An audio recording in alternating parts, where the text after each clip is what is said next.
हाय viewers, अस्सलाम वालेकुम। उम्मीद है आप खैरियत से होंगे। आज 86 साल बाद आया सोफिया में नमाज अदा की गई। No doubt it was a landmark event. इमाम साहब ने सुल्तान मोहम्मद फातेह की तारीखी शमशीर पकड़कर जुमा का खुतबा दिया। This was a symbol of Triumph. Now in depth ने अपनी पहली वीडियो में आया सोफिया की दिलचस्प तारीख के बारे में अपने व्यूवर्स को बताया, जिस पर आपकी फीडबैक और अप्रिशिएशन का शुक्रिया। आज हम आपके लिए मजीद हैरान कुन और दिलचस्प मालूमात लेकर आए हैं।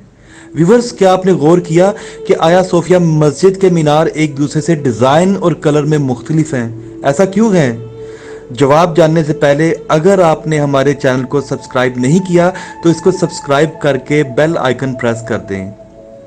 जी तो जनाब, जैसा कि हमने अपनी पहली वीडियो में डिस्कस किया था कि आया सोफिया एक बाज़नतीनी चर्च के तौर पर तामीर किया गया और इसके चारों मीनार असल चर्च के बाज़नतीनी डिज़ाइन का हिस्सा नहीं थे। दे वर अ लेटर ऑटोमन एडिशन। वो अजान और एलानात के लिए बनाए गए थे। 29 मई 1453 में आया सोफिया के कैथीड्रल से मस्जिद में तब्दील होने के फौरन बाद ही सुल्तान मोहम्मद फातेह ने आधे गुंबदों में से एक पर लकड़ी का मीनार तामीर किया था। आज ये मीनार मौजूद नहीं है। मीनारों में से एक जुनूब मशरिक में सुर्ख ईंटों से बनाया गया था और उसकी तारीख सुल्तान फातेह या उनके जानशीन बायजीद सानी के दौर से मिलती है।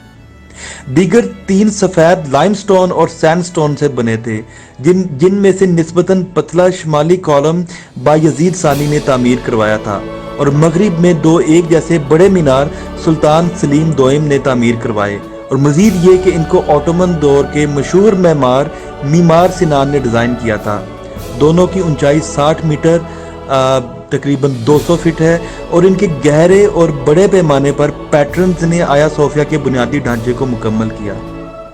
15वीं, 16वीं और 19वीं सदी के दौरान मुरम्मत पर इन मीनारों पर बहुत से ज्यूल्स और डिटेल्स ऐड की गई, जो हर दौर की खसूसियात और नज़रियात की अक्कासी करती। आपको एक और मज़े की बात बताएं, 2004 में आया सोफिया में एक क्यूट सी बिल्ली ने जन्म लिया जिसका नाम ग्ली है। अब म्यूजियम से मस्जिद में कन्वर्शन के बाद भी ग्ली को मस्जिद में रहने की इजाज़त दे दी गई है ना मज़े की बात। अपना और अपने अजीज़ों का ख्याल रखिएगा and stay tuned to our new videos. अल्लाह हाफिज़।